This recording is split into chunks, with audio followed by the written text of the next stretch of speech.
Welcome to installment 6 of writing a 6502 assembler in assembly language. Last time I made a cat program. I can type my cat on the command line like this. I can put the name of the file I want to print and it prints it. Nice. This time I'm going to actually start implementing the scanner. And the scanner is a part of the program that will look at the input source file, character by character, and build tokens. And those tokens will be numbers, strings, identifiers, symbols, opcodes, things like that. So actually the first thing I need to do here is go back into my source file, and I need to add an unget C. An unget C. I just made get C. I need to make unget C. The reason is that I'm going to need one character look ahead when I'm looking at the character, at the characters from the file. And sometimes I'll have to say, I'll get something and I'll say, okay, I'm going to put that back. And the very easy way to do this, since I will only need one character of look ahead, is to go here and put a little variable, 1-byte variable, which I'll call peek C because I'm going to look ahead and peek at what's coming next. All right. And before all of this, at the beginning of get C, the very first thing I'll do is I will load peek C. All right. If this is not 0, then I will basically go right here. Yeah, like it's get C 1, 2, 3. Okay, I'll just call it get C4.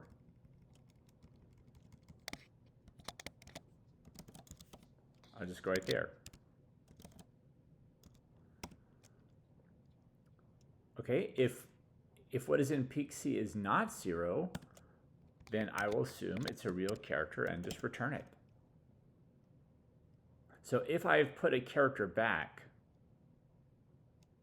then I will put it here in peek C. Next time I get a character, it will load that character from peek C. It'll say, wow, it's not equal to, it's equal to, hang on a second. Should be if it's equal to 0, okay? It'll load a character from peek C. If peek C is 0, that means there's no character has been pushed back. So it'll go down here and go through the normal process of getting a character. Otherwise, if peek C is not 0, then that's some character that has been pushed back, that has been ungot, and it'll just return that. Okay, so then all I need now is, of course, unget C. And this will be called with a character in the accumulator. And all it has to do is store it into peek C and return.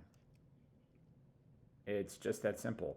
If I unget a character, I'll store that character in peek C. And then the next time I get a character, it'll say, aha, there's a character in peek C. It's not 0. So I'll do this. Oh, okay, I just did something, almost did something very stupid. When I'm going to return this character in peek C, I have to go out and clear peek C. I have to make peek C 0.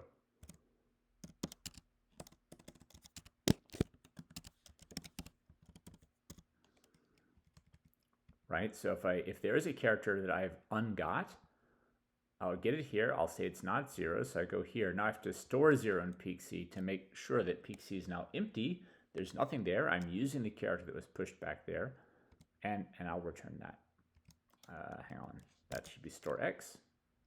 So see if there's a character that was been pushed back. If it has not, go down here. If there is, then put a 0 there in this peek C to say, okay, I've gotten the one that was pushed back, and then return the character that was pushed back. right? And pushing it back is just putting there.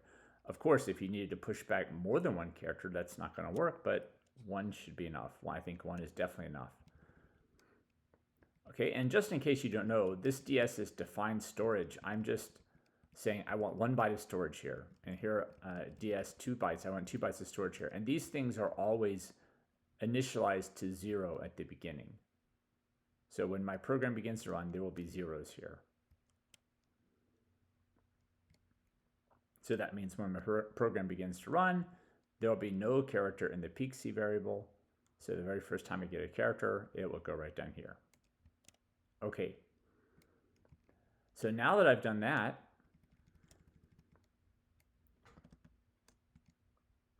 let me say, what can I call it? I can call it scan or get toke. Let's just call it scan because it's shorter.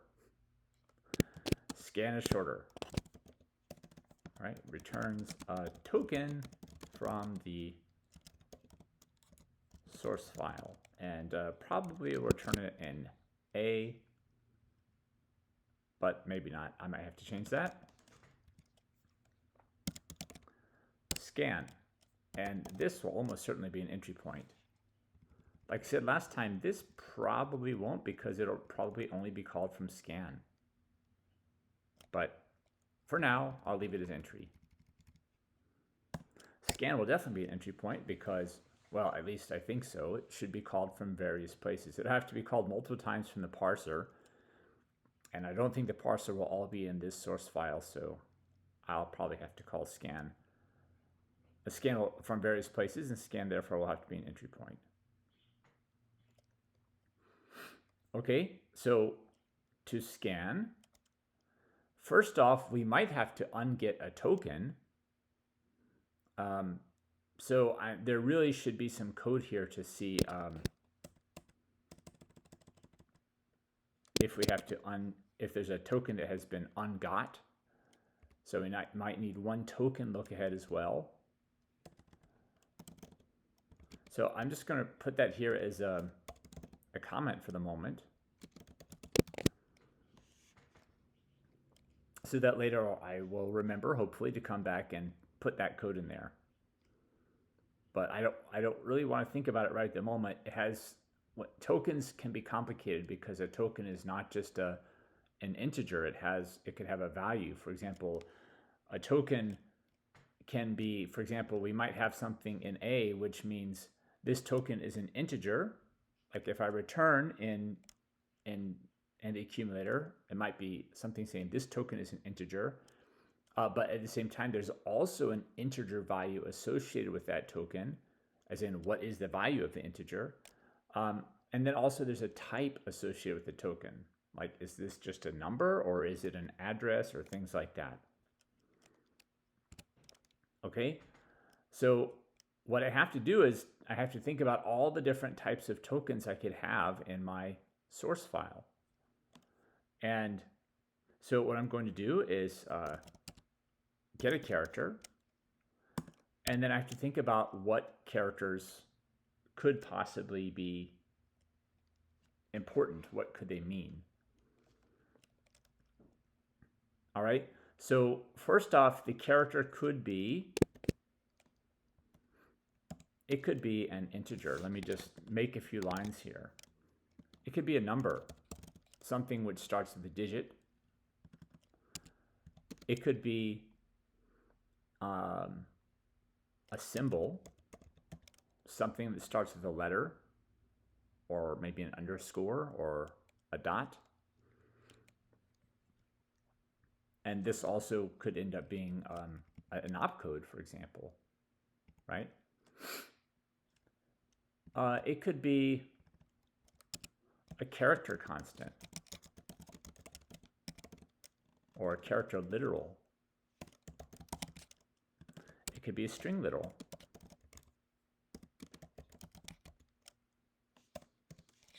Right? A character literal is something like this.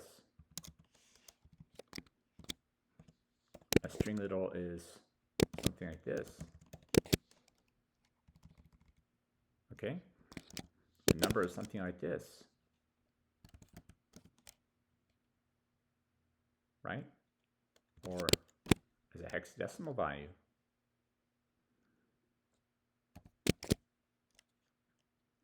Okay. A symbol could be something like this. Now, I say symbol, but it's not necessarily a symbol in the sense of a symbol table symbol here. It could be any kind of name. Let's just call it a name instead. It could be something like, right, a label like this, or it could actually be something like a pseudo opcode, right, like a text segment thing. It could be some underscore name. I mean, this is just another name. It could be an opcode like ADC, right? Or it could be a register name like A or X. Okay, so these are all the types of things they could be. Okay, and then we have lots of single character, tokens. Say other tokens. Things like a parenthesis or a plus, right? Or a greater than sign, right? Or it can even be greater than or equal to, not necessarily a single character, but 2 characters, right? Things like that. So these are the things we have to think about. And I think the first thing I'll do is I'll look for these things here.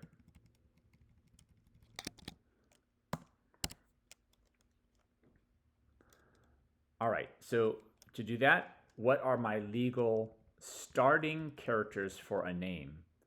My legal starting characters for a name are all lowercase and uppercase letters, plus a dot, plus an underscore.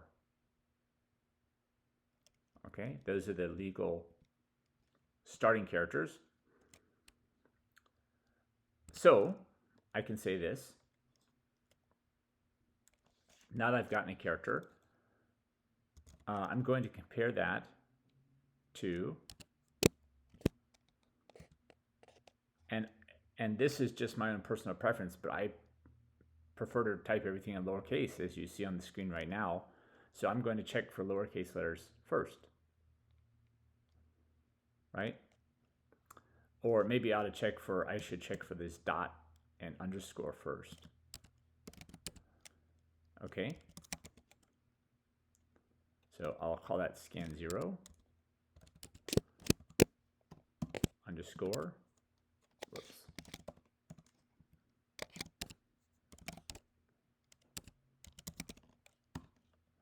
So if I get a dot or if I get an underscore,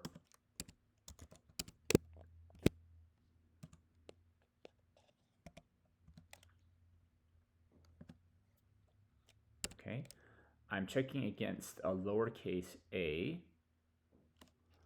Actually, I should check against perhaps a z plus 1.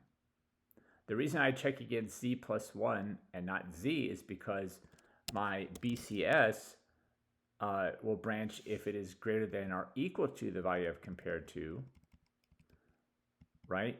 So I have to say z plus 1 to say if the ASCII value of the character is greater than or equal to z plus 1, in other words, it's greater than z, then it will go off to do something else.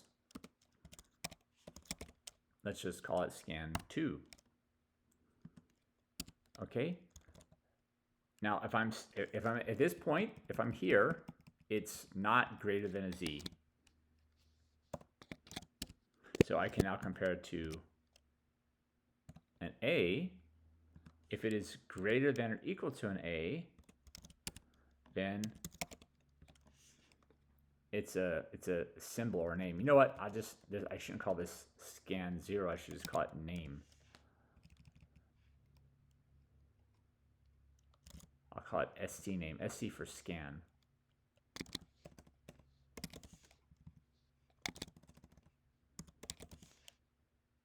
Oh, sorry, that's wrong. That was something zero else. This one goes to name, right? So if it starts with the dot, it's a name. If it starts with an underscore, it's a name.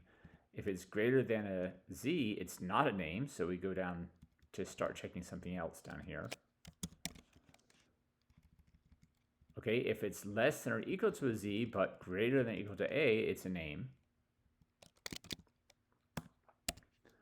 All right, and now I'll compare it to capital Z plus 1. If I'm here, then I have the situation is, now these two are kind of special cases, but here I've checked everything greater than or equal to, greater than a lowercase c goes to scan 0. And that means that's kind of the end of the ASCII character space. Of all the ASCII characters from 0 to 127. And once I check this, if it's if it's greater than or equal to lowercase a, it's a name. Otherwise, I've kind of peeled those off. Now everything from lowercase a on is covered. So now I'm checking against the uppercase Z. Again, if it's greater than an uppercase C, which means greater than or equal to the thing after an uppercase C, then it's not a name. And if it is less than or equal to a capital Z, but greater than or equal to a capital A, it's a name.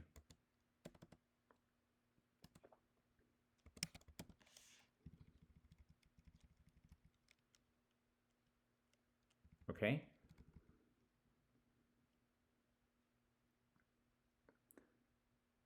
All right, and actually I think what I'll do, I'll say if it's less than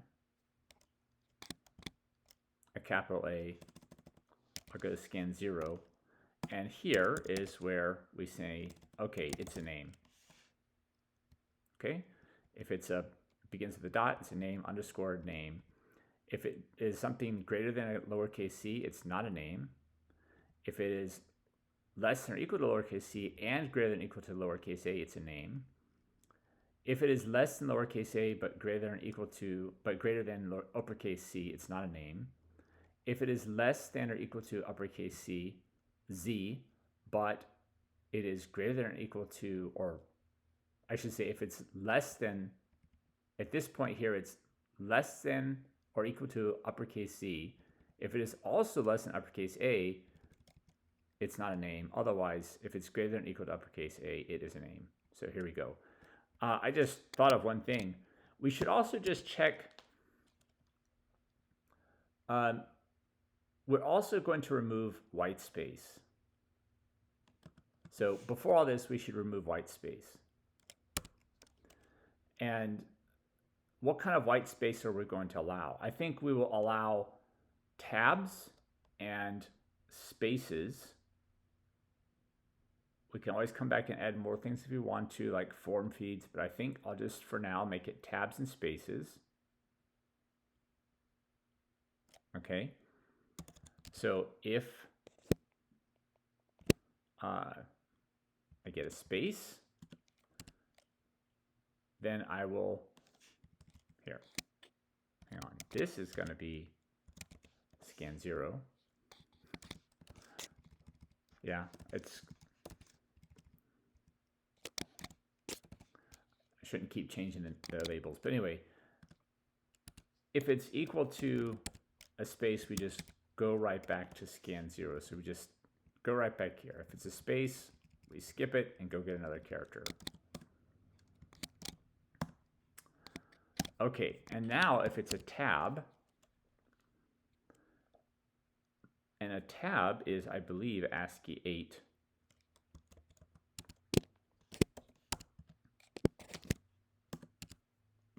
We'll also go to scan 0. Okay, so just skip spaces and tabs.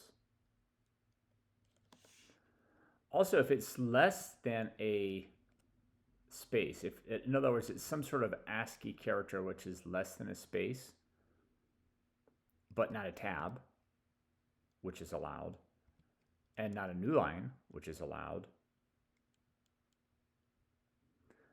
then we should probably generate some sort of error. Like, we don't want just random control characters in the file, which are not tabs or new lines, or, well, okay, we'll give it character turn as well. right? Any ASCII control character that we're not specifically handling needs to be an error. I think what I will do as far as new lines in carriage return goes is that I will return them as a token.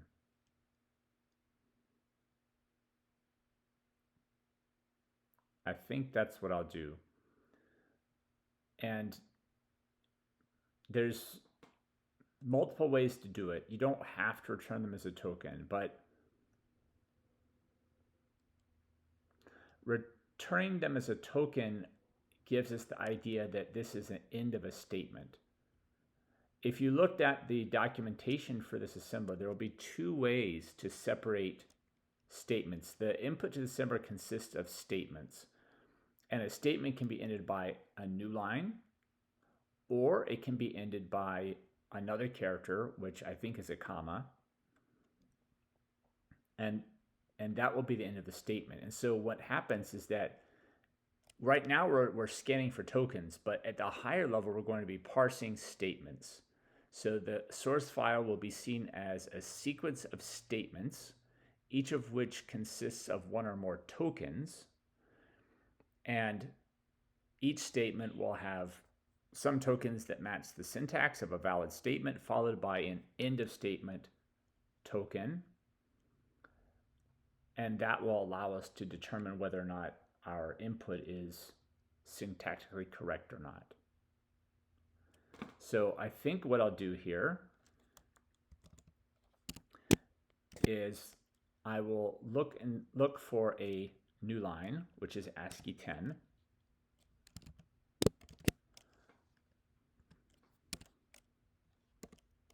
Okay.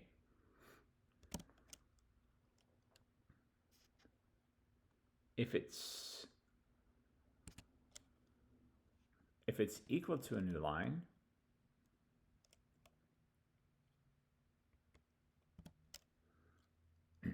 okay, if it is not a new line, then we'll keep going. Just call it scan 1. Of course, I have to change all this nonsense down here. Let's just make that 4 for now, just in case. Okay, so if it's not a new line, we go to scan 1. Now here it is a new line, so this needs to be returned as an end of statement token.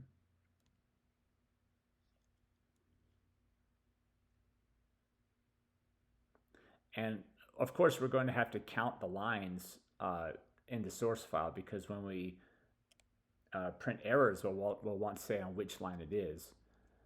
But this is not the right place to count the new line, I don't believe, because we could have a situation where we get a new line and we say, aha, I'm going to put that back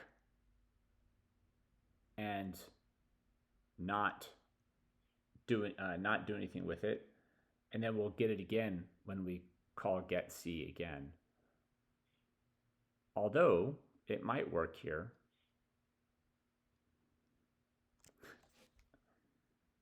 Yeah. Well, actually, I think I will put it here now. I'll go ahead and increment a variable called lines. Okay.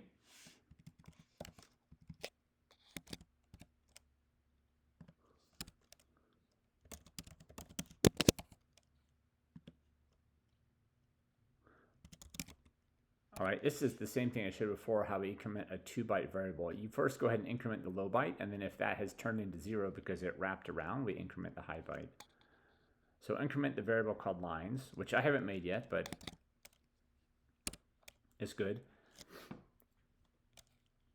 And then we will want to return some token, which means end of statement. And basically we need like a whole bunch of equates here, which for the moment I will just type in right here. That's for the moment. Okay, so the tokens that we return, when a token is a single ASCII character, we can just return that ASCII character as the token. When the token is not a single ASCII character, then we have to return something which can't be a single ASCII character as the token value. And so we'll just return values which are above 127 because ASCII characters are only 7 bits long, so they go from 0 to 127. So we could say, for example,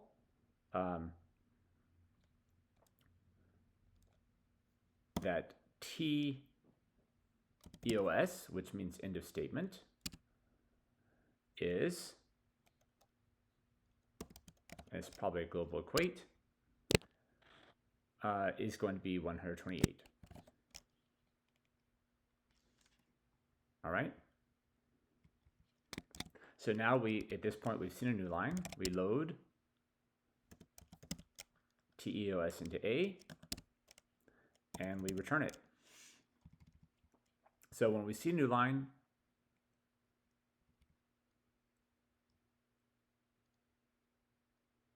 okay, so if it's space, go back up there. If it's a tab, go back up there. If it's not a new line, we go down here. It's probably going to be here. If it is a new line, then we increment the number of lines we've seen. And we load TEOS. Actually, we need to load that as an immediate value, which just means it's a token end of statement. And it's going to be the number 128, but that's the meaning it has. And return. So we return that end of statement, and we've incremented the number of lines. Now, as I've said before, on the Apple II, ASCII 13, the carriage return character is used for new lines. Okay? So what we ought to do is also check for those, right?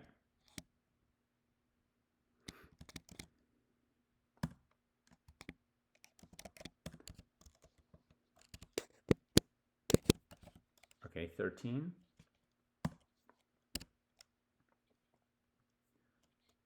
If it is not a if it is a 13,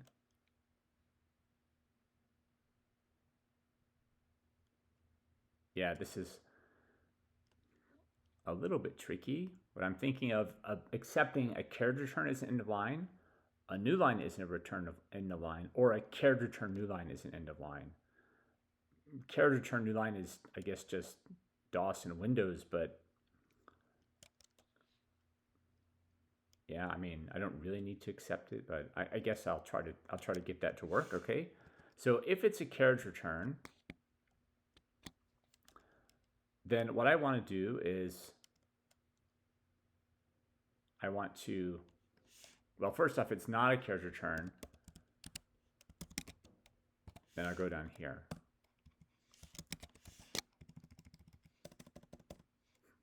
I'm getting all sorts of labels. Scan 1. That's scan 2. Scan 2. This is scan 3. This is scan 3. All right, well, anyway. Okay, if it's not a new line, I'll go down here and see if it's a, I'm sorry, if it's not a carriage return, I'll go down here and see if it is a new line. If it is a carriage return, I'm going ahead and get another character.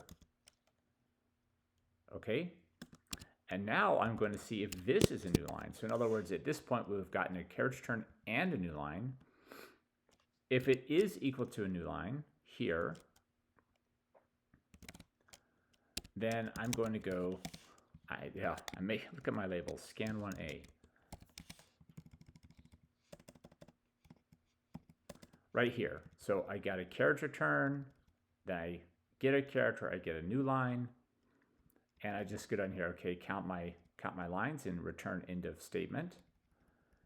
If I get a carriage return and then the next character is not a new line, I have to put that back.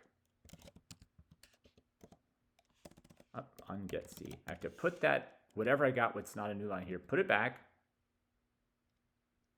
All right. And now I've gotten only a carriage return, and I want to fall down to this same thing here. So I can just jump here.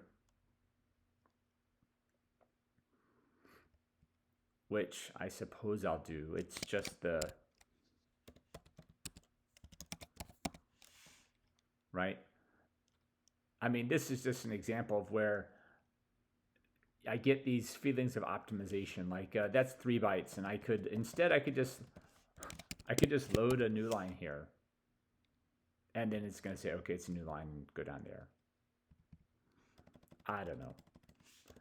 Logically speaking, this makes more sense. Okay, so I got a carriage return. I got another character. It was not a new line.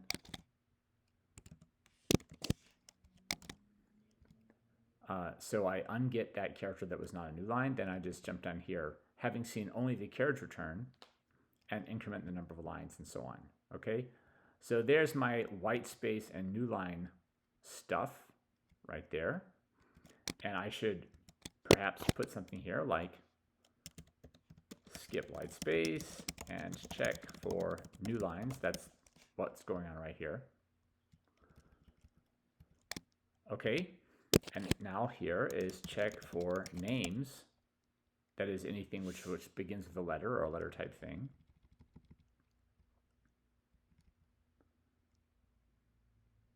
Okay. So at this point I have a name, or at least it looks like a name because I've got either a dot, an underscore, or a lowercase or uppercase letter. Oops. I just went to the end of the file for some reason.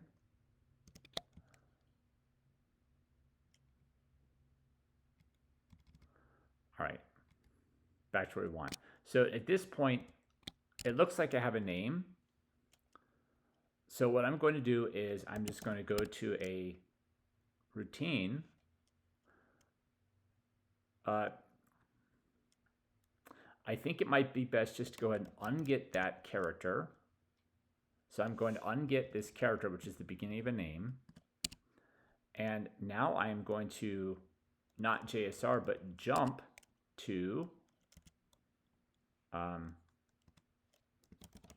get name. And what that will do is when get name is entered, it knows that the first character it's going to read is a good character for a name. Okay. And it will just go ahead and scan in the characters until it gets into the name and then return the appropriate token, which could be a symbol, it could be an opcode, it could be, you know, a pseudo operation, but that's its job. It has to deal with that. We don't have to deal with that here. Okay.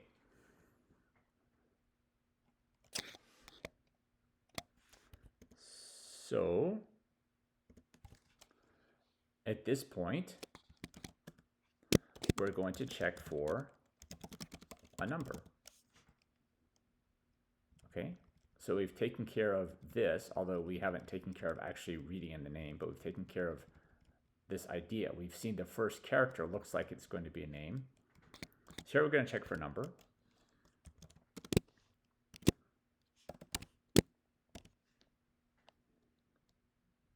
Okay. Oh, yeah, I do want to. There was one little thing down here. I mentioned that if what I'm looking for is a control character, but not a good control character, then I'm going to need some sort of check for that.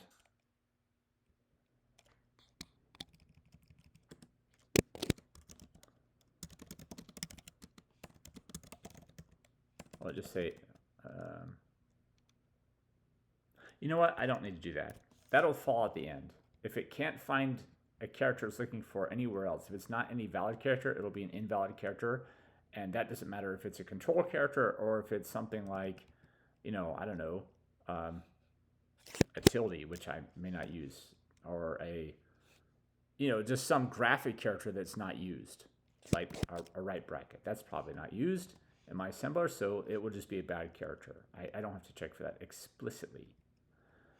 Okay, and actually I think what I'm going to do here is first check for a $, because the $sign tells me it's a hexadecimal number. Okay, and if it's not a $sign, I'll go to scan 5. If it is, I'll jump to get hex. Okay, so when get hex is inserted, it knows that everything it sees after that is supposed to be a hexadecimal number.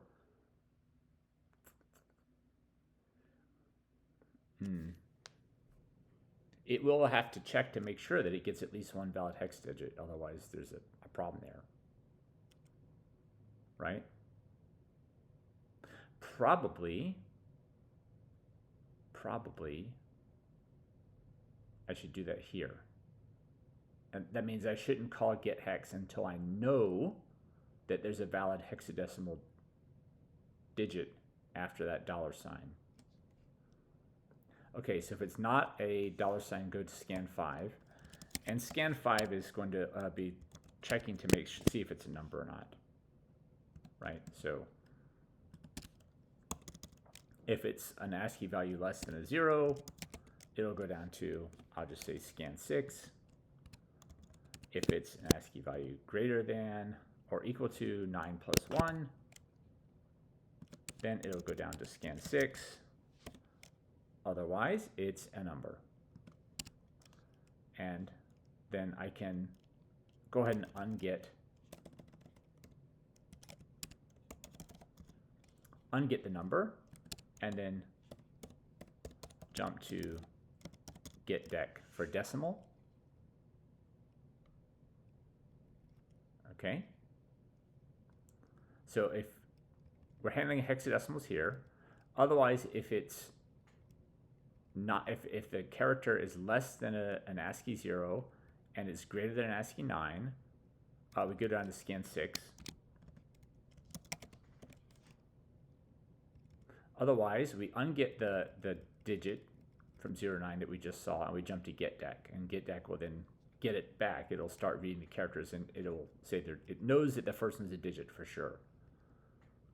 It's nice if these functions, these subroutines like get name or get dec, know that the first character they get is going to be a good character. They don't have to worry about that at all. That's why I'm saying right here, we should probably check, go ahead and get another character. We've gotten that the $sign, which tells us there's a hexadecimal literal coming. And we compare that if it is less than 0. If the character we get after the $sign is less than a 0, that means it is a bad character. Okay? And we will go to scan for C for that. Sorry. BCC. If it's less than 0, it's bad. Now, if it is, we're going to compare it against 9 plus 1. If it is less than or equal to, if it is less than 9 plus 1, that is, it's from 0 to 9, then it's a good character. So we'll go to scan for A. All right. And then we will compare against uppercase A, sorry.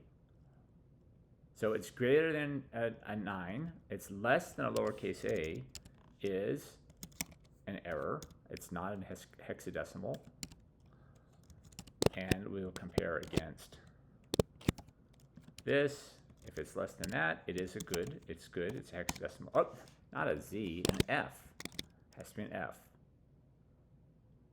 Okay, and now F plus 1 is just G, so I'll just put that here. Okay, so if it is less than a G, if it's greater than A, less than a G, it's a good. Okay, and you know, maybe I'll bad hex, good hex, bad hex, good hex. All right. Okay. Again, bad hex. This is the situation where it is greater than or equal to an ASCII G, but less than an ASCII A. All right, and then compared to a lowercase g, sorry. if it's not, it goes to good hex. Okay, that means here is bad hex.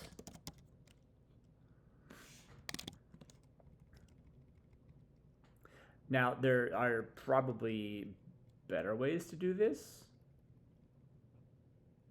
right? That we could probably check if this is a valid hexadecimal digit without doing all these comparisons, but I mean, you know, you can do maybe some masks to look at the bits that make up the byte and see what's in there, but for now I'm not going to bother with it. Okay, bad hex. So this is not a good ASCII. This is where we have a bad, and this is where we actually have a good one. Here, this is very easy. We're just going to put this back, unget the good ASCII hexadecimal digit, and then jump to get hex. Okay. Now this is the situation.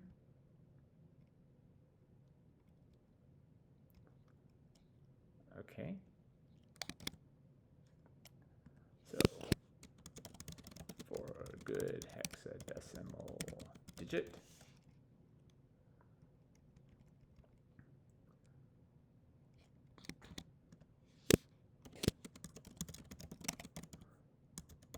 so check for a decimal number. Up there, this should be checked for a hexadecimal number.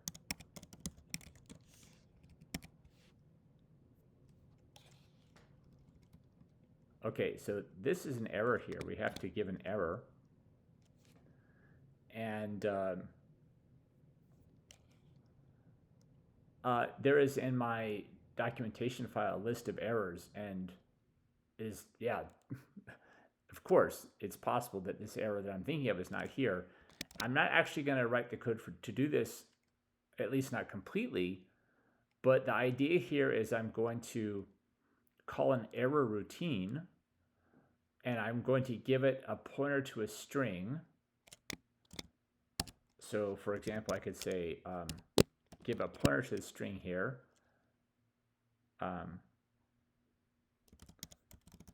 And it could be hex error. Hex error is just the address of a string. Okay.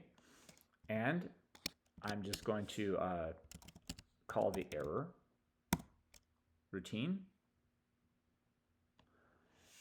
And then after this, after I call the error routine, one of the things the error routine will do is it will print out an error message to the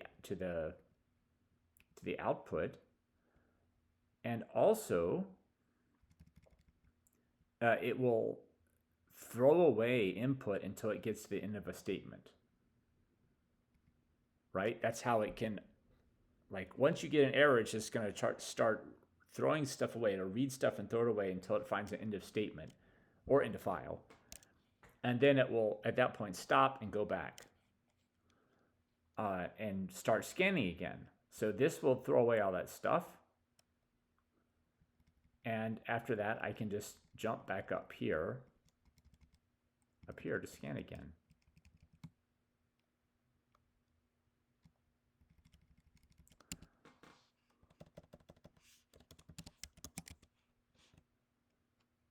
Okay,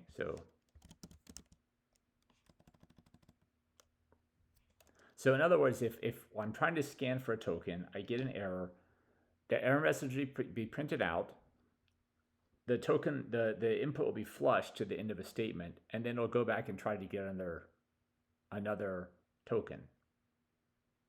And well, then if it gets one successfully, it will return that, and you know, whatever there was like a line with an error, that line just basically disappears from the input as far as the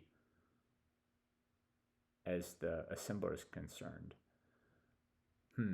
Now, what if the parser had gone through part of a statement and then it gets, okay. No. So actually what's going to have to happen is error is going to flush it into statement, but I need to, at this point, I need to go ahead and say, we're at the end of a statement.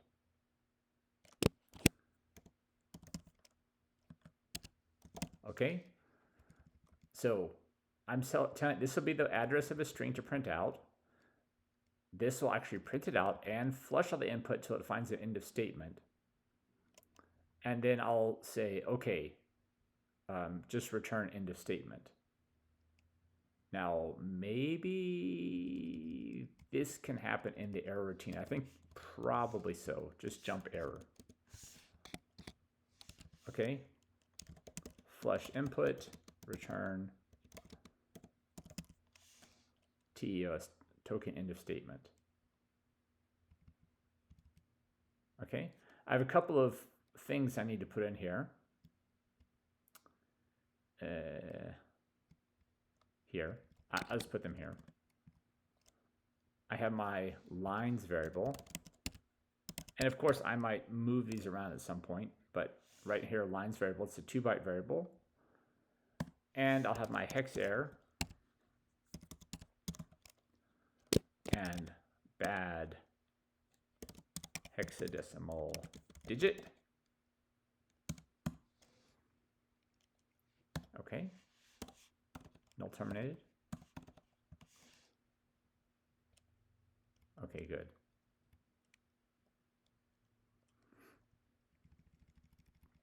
Okay. One thing I just remembered, we did not check here for an end of file. So one of the other things that we want to have as a token basically is token end of file. And I'm going to make that 255. So all the others will come in here. Okay. And so basically what I'm doing here is I'm comparing y. If you remember, I'm comparing y to 0. If it's equal, then it can go here. That means it's not in the file. Otherwise, I'm just going to move y to a, and y will be ff in this case, or 255, and return. So if we get into file when we're scanning, what we'll do is we'll return 255 as our token, which will be TEOF.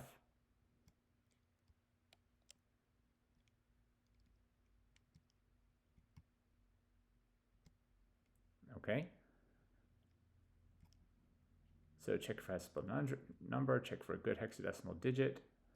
Yeah, I mean, this is kind of bugging me because we're gonna have to do this again inside the hex, the get hex routine. So I'll probably come back and change this, but I'll probably move this into the get hex routine. But anyway, check for decimal number. Okay, get dec.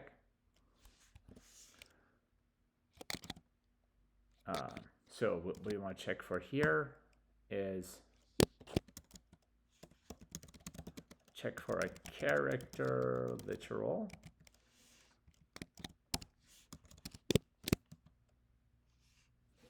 And how is this done in this assembler? You know, I don't know. And I'm just going to look it up online. What is the ASCII value of a single quote character?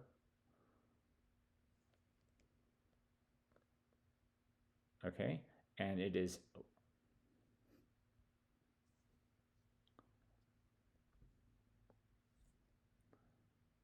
okay, it is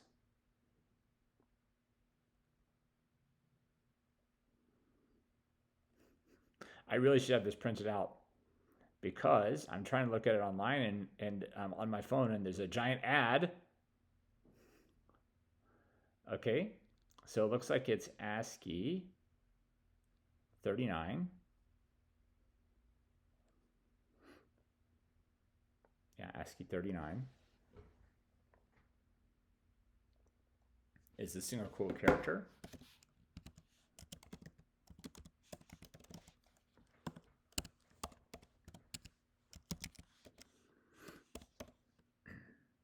Okay, and this is just going to jump to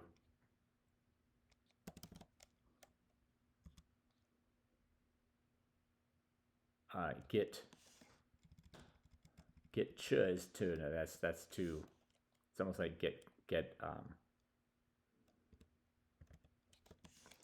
1, 2, 3, 4, 5, 6, 7, 8. I guess that's okay. Get chlit is 8 characters.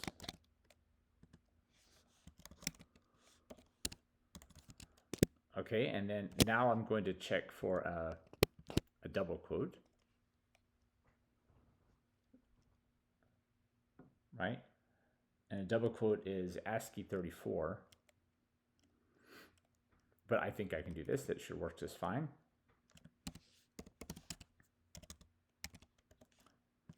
All right, and that will be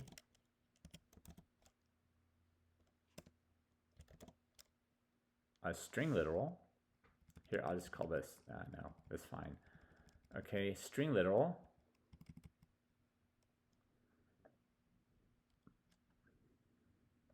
Okay, if we get a double quote. So we've taken care of all of these things here.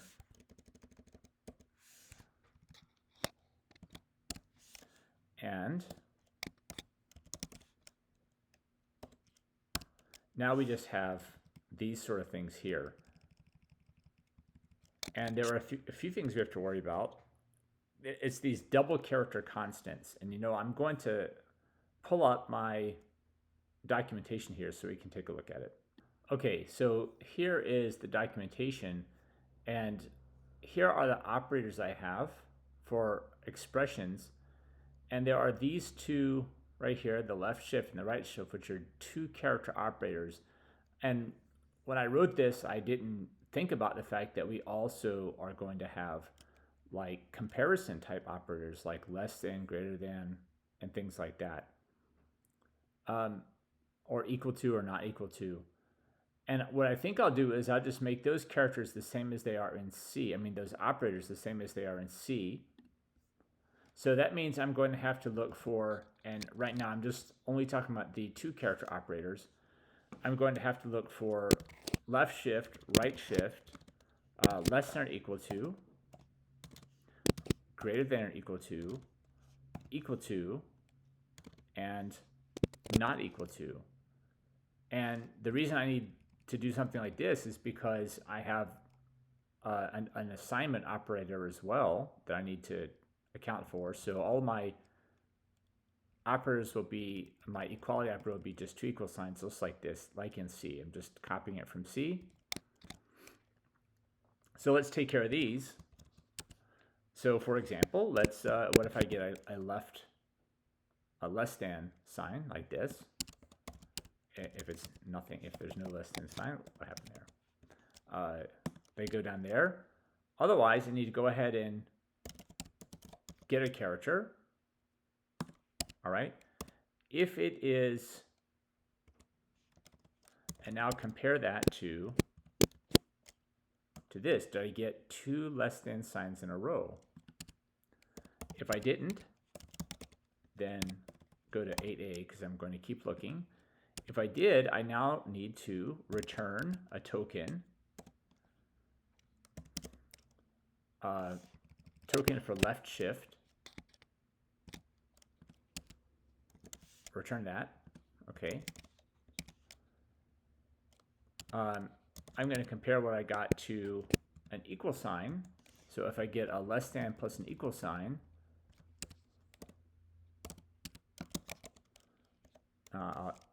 if it's not an equal sign, I'll go to EB. Otherwise, I will load in my token for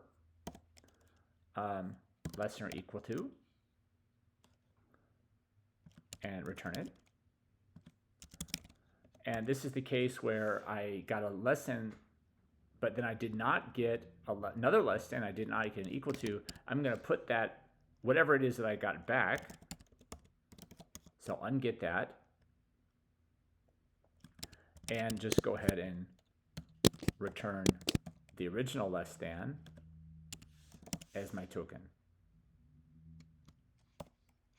Okay? And then we'll do the same thing here with scan 9.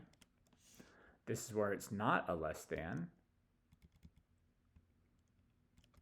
Okay, so at this point we're basically looking for check for tokens that begin with a less than sign. At this point, we're going to check for tokens that begin with a greater than sign.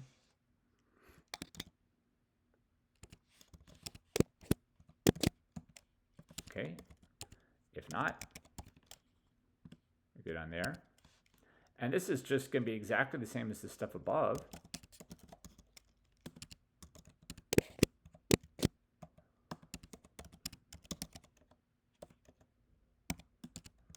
Okay, so this is our right shift.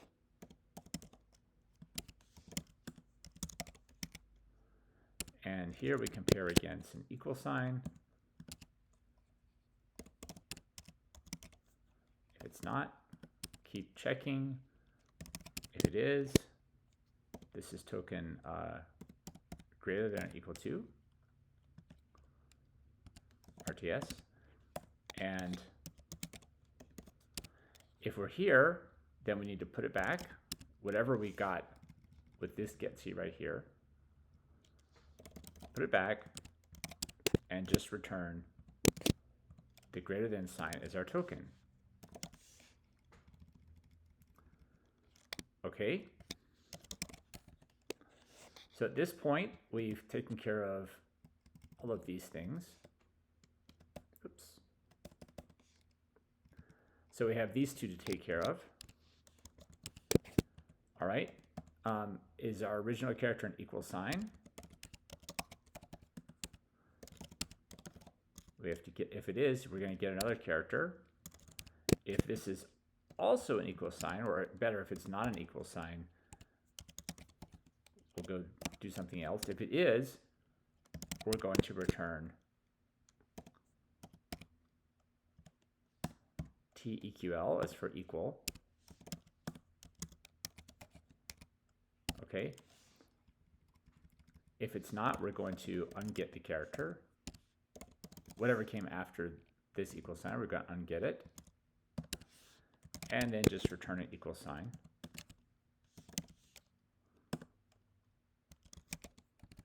All right. And here we're looking to see if we got an exclamation point. If not, we go to down there. Again, we get a character. If it is equal to, if this character we get is an equal sign, well, if it's not an equal sign, go 11a. If it is equal to equal sign, then we're going to load T not equal. I just call this TEQ and return it. Now, if we got a exclamation point here, but no following equal sign, we have to put that whatever came after the exclamation point back.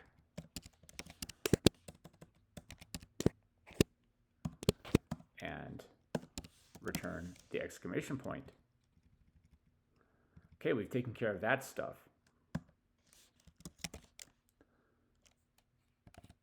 All right. At this point, we should be in the situation that the only tokens that are possible that have not yet been handled by all of this code here. All right. The only tokens here, this is check for tokens that begin with equal sign. Check for tokens that begin with exclamation point. At this point, the only tokens that should be left are the tokens that are just single character tokens. And probably the easiest thing to do is first think about what single character tokens are possible. Let me just, so we have, for example, as you see here, plus minus tilde, @ sign, so plus minus tilde at sign */%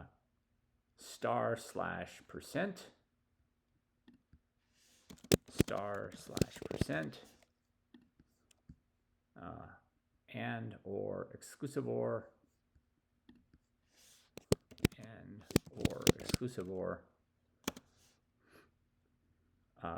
comma is going to be an end of statement, as I said. Well, sometimes comma will be an end of statement. So I'm just looking at my keyboard now. Okay. Yeah, this is also a possibility. Here, let me just put that here because, right, we have this in this situations like this. Okay. $, we've already taken care of. Percent. Okay. Yeah, parentheses, left and right parentheses, that's an issue. Okay, minus, equals, plus, all taken care of. This kind of left and right angular brackets and curly braces, these are not used, so those are going to be illegal characters. The backslash is an illegal character. We have that. So colon. Yeah, now that's actually an interesting idea. Maybe I should have colon to separate statements instead of a comma, because commas are used in addressing modes and things like that. But maybe, I think comma still works better. So a colon is probably an illegal character. The semicolon is going to be introducing a comment. Okay, and period, we've taken care of. A period which is not part of a name is an illegal character. And a question mark is an illegal character, I think. So that looks like everything. So these are the ones we really have to worry about right at the moment. And probably what we want to do here is have a little table of these characters. All right? And I'll say toke tab. And I'm just going to put them all here. Plus, minus, tilde, at, star, slash, percent, and or, exclusive or, hash, left paren, right paren. Okay, so I have a table of all these characters which are valid single character tokens. All right, at this point, I'm going to load X with 0. I'm going to compare the character I have to toke tab X. Yeah,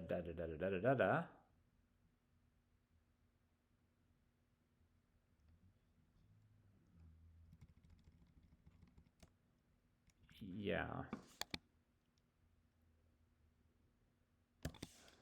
Perhaps what I ought to do is this. Store the character that I've just read into scan12A.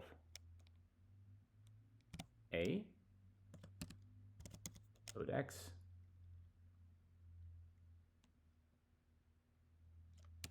With 0. Okay. Load toke tab X, so that's loading one of the characters here. Okay, if I happen to get a 0, that's here, this 0, then I'm done. I've looked at the whole table. So I'll just go to scan 13. Otherwise, and this is where I have my scan 12A, I compare it against not 0, but the character I just stored here, at +1. Whatever character I just stored in this byte, which is the character that I read from the file, okay, compare that. If it's equal, I'll go to scan 12B. Otherwise, I'm going to increment X and go back here.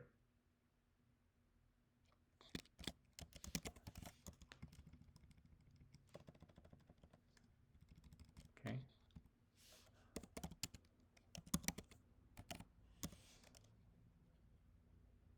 All right. And now, just to satisfy my cravings for order, I'll make this. All right. So this is the beginning of the loop that's going to look through this table here. First, what I do is I store the character that I've input from the file here in the middle of this instruction. I'll load x with 0, and then load the character from the table here. If I've gone all the way to the end and loaded a 0, then it'll go to scan 13.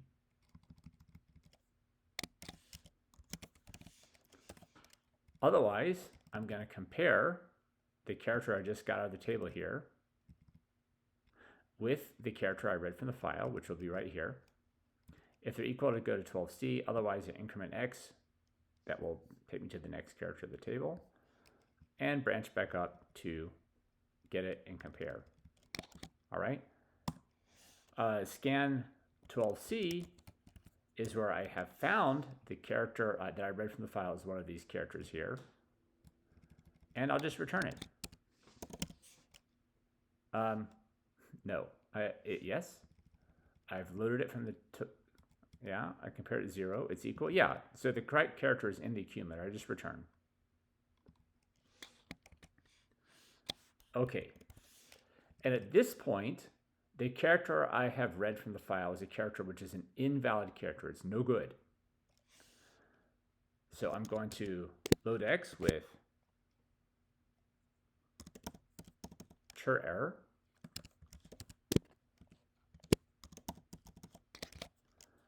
Okay, and jump to error. Just like I did up above.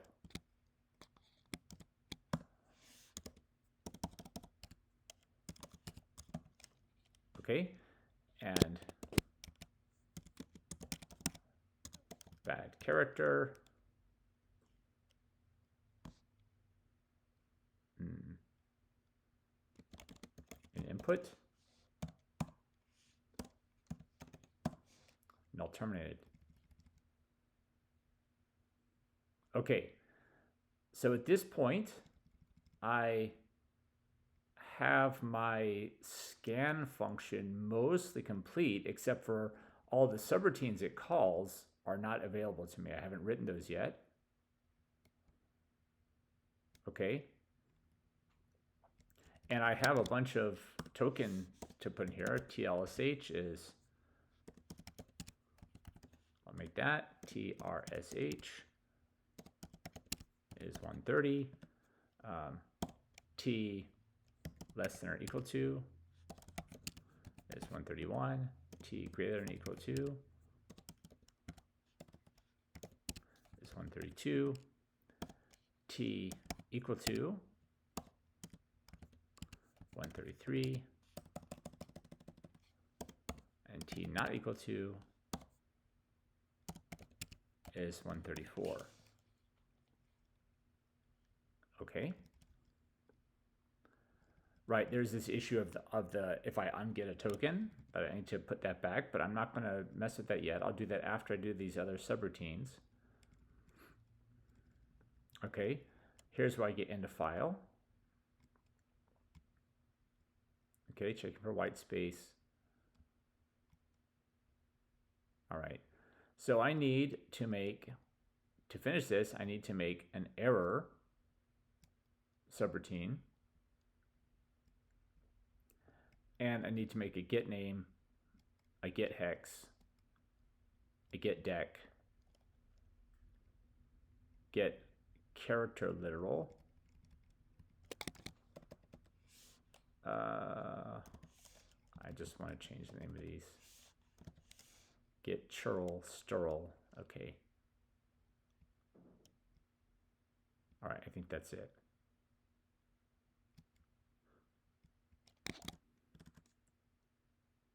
So I need here error, which of course at the moment is just does nothing. I need get name, which at the moment does nothing. I need get hex, which at the moment does nothing. I need get deck, which at the moment does nothing. I need get churl, character literal, which does nothing. And get strl, string literal, which does nothing. Okay. Just to see if I have forgotten anything. Okay.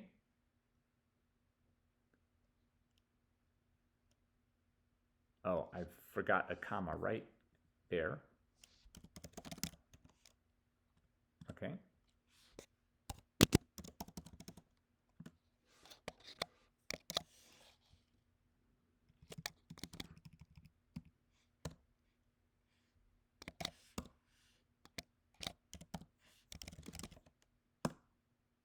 Okay, so no assembly errors, and I'll stop there. There's nothing to run and test at the moment, but I'll stop there.